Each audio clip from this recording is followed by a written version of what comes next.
mantep nglabuhi.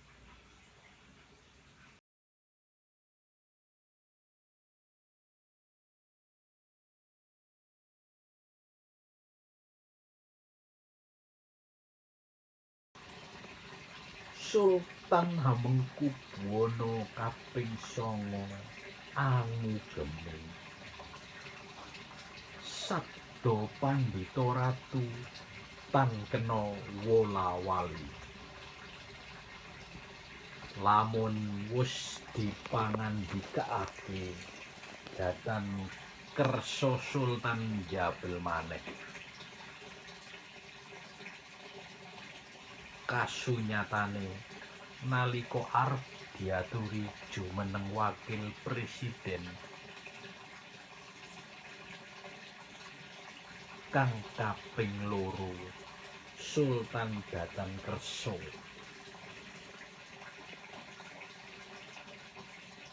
Awit wis paring pangandika lamun arsa lengser saka jumeneng wakil presiden kang kapisan.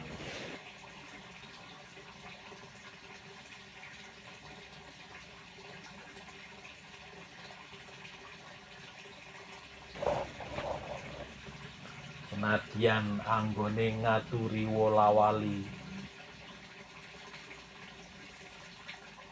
Sultan tetep puguh datan kersa maneh. Cukup saponco warsa suwene, Sultan tetep angugemi. Sabda Pandhita Ratu tan kena wola-wali.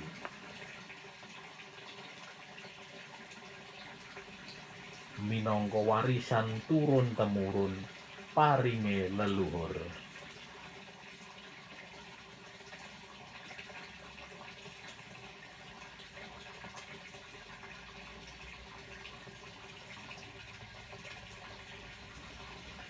Sadurunge wong liya bisa menggalih, Sultan Hamengkubuwana kaping 9 wis kagungan penggalih luwih dhisik.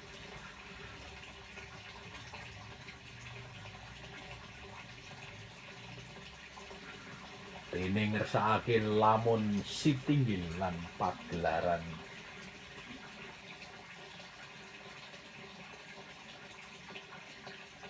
kepareng digunakake kanggo kampus Universitas Gadjah Mada.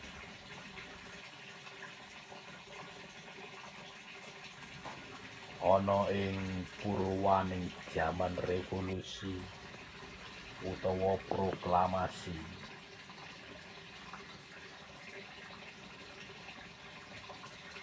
Sewu 1945.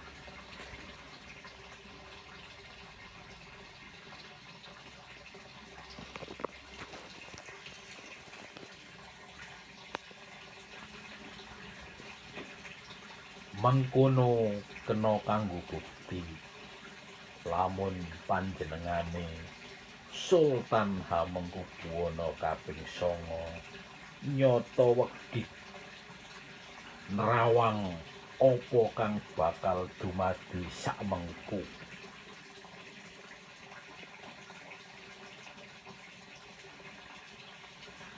Anganti menggalihe wiranom kang padha arep nimba ilmu.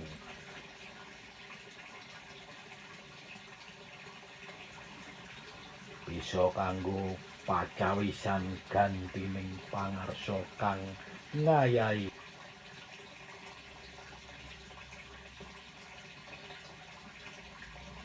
Negara Republik Indonesia.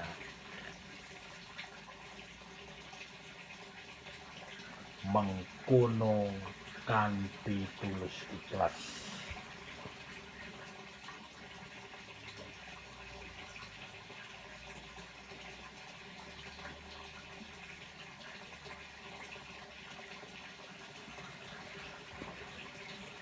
Pawadan anggone datan kersa jumeneng wakil presiden maneh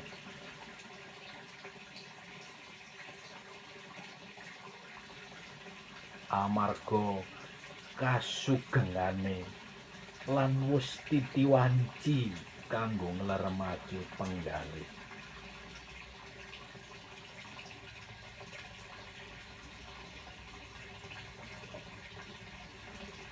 Uga ana bab liya kang dipenggalihake, yaiku ngenani wilayah Ngayogyakarta kang kudu dimekarake.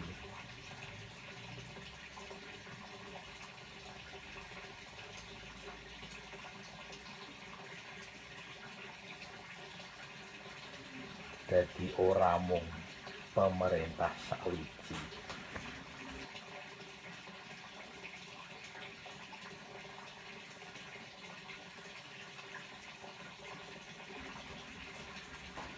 Umpamane kang perlu dimekarake kanyata olahraga, kepramukaan, kapariwisataan, lan bisnis.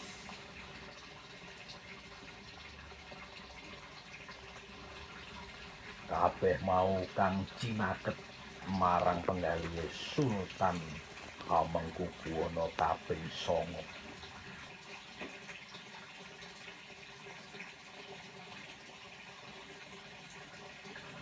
Sawijining ratu kang bisa nentremake Ngayogyakarta hadiningrat.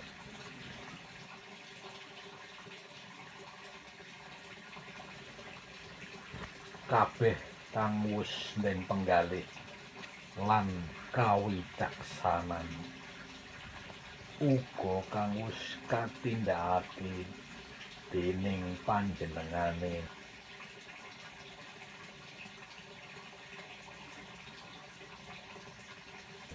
Sultan Hamengkubuwana kaping 9 pancen jumbuh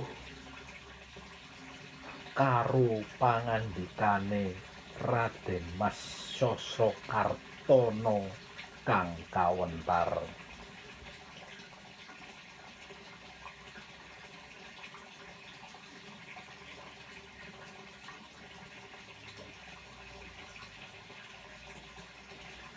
Sugih tanpa bondo, menang tanpa ngasorake, mluruk tanpa bola,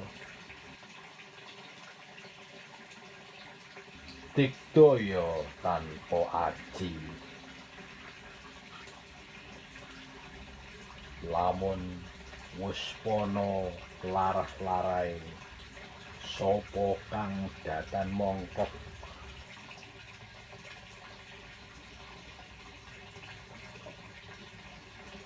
kaayoman dening ratu kang wicaksana kang den penggalih ora mung kraton kagungan dalem,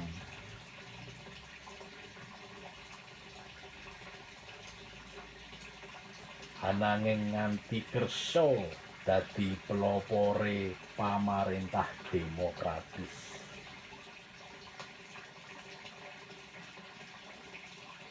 Kanthi mantep nglabuhi lan mbiyantu Republik Indonesia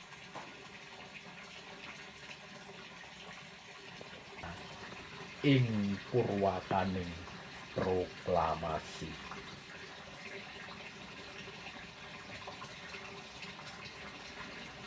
Karangasem 5 Februari 2012.